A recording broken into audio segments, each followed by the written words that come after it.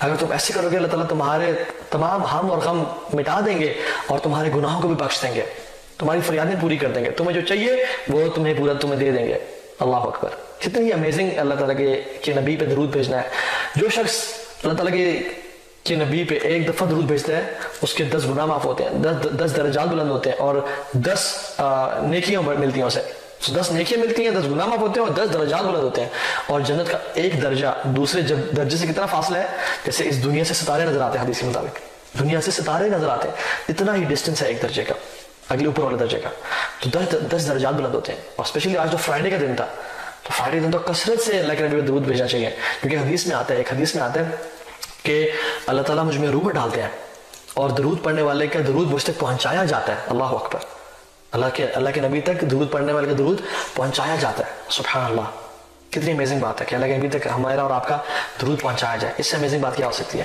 اور ایک اور میں آپ کو ایک سٹوری شیئر کرتا ہوں, اور یہ لاسٹ انشاءاللہ بات ہے ہمارے اس لیکچر کی. شیخ صالح المغیثمی ہیں, سعودی عرب کے, بہت فیمس شیخ ہیں, بہت فیمس داعی ہیں اور بہت زبردست واعظ و نصیحت کرتے ہیں. بہت ان کا نرم دل ہے, رو پڑتے ہیں بہت زیادہ. تو وہ خود واقعہ بتا رہے تھے کہ میری ہارٹ کا بائی پاس ہونا تھا اور مجھے بڑی ٹینشن تھی اور بڑی, تو خیر میں نے ڈفرینٹ چیک اپس کرا کے ہاسپٹل لے جایا گیا اور میں نے انشاءاللہ اللہ پہ توکل کیا کہ ٹھیک ہو جائے گا. تو جب انہوں نے ہارٹ سرجری کا بائی پاس کر دیا تو سٹیچز لگا دیے, اور پھر جب ڈاکٹرز آئے تو الحمدللہ اٹ واز آل گڈ. لیکن کچھ دیر بعد آہستہ آہستہ ایک ڈاکٹر آئے, دوسرے آئے, تیسرے آئے, چوتھے آئے, پانچویں, اور کافی سارے ڈاکٹر جو ٹاپ کے تھے وہ میرے اوپر کھڑے ہو گئے اور مجھے مجھے آبزرو کر رہے تھے, دیکھ رہے تھے. تو مجھے ان کے چہرے پہ پریشانی کے اثرات نظر آئے اور میں نے دیکھا کہ یہ تو کچھ حالات خراب ہے. تو میں نے ان سے پوچھا کہ کیا معاملات. تو انہوں نے کہا کہ آپ کے اس کو دوبارہ کھولنا پڑے گا اور دوبارہ ہمیں سرجری کرنی پڑے گی, بیکاز دیر سم پرابلم, میں بھی کوئی خون واپس گردش نہیں کر رہا جس سے کرنا چاہیے تھا, وہ ساری بات. تو کہتے ہیں کہ پہلے تو میں پریشان تھا, لیکن اب تو میری پریشانی مزید بڑھ گئی کہ اس سٹیچز کو دوبارہ کھول کے اور دوبارہ سے ری سرجری کرنی پڑے گی. کہتے ہیں کہ میں بہت پریشان ہو گیا اور کہ اس کو دوبارہ کھولنا پڑے گا, اور وہ بھی بہت پریشان تھا اور ان کی پریشانی نے مجھے بہت پریشان کر دیا. تو کہتے ہیں کہ انہوں نے فیصلہ کیا کہ یہ سوئر گوئنگ اباؤٹ اٹ, ہم کرنا لگے ہیں یہ. تو کہتے ہیں وہ گئے اپنے انسٹرومنٹس لینے کے لیے اور سب کچھ ماسک وغیرہ پہننے کے لیے. تو کہتے ہیں میرے ساتھ میں ایک نرس کھڑی ہوئی تھی جو کہ لیبنن کی تھی. تو وہ اس نے مجھے نصیحت کی اور کہا کہ یا صالح صلی علی محمد صلی اللہ علیہ وسلم, اے صالح رسول اللہ پہ درود پڑھو, ان پہ درود بھیجو.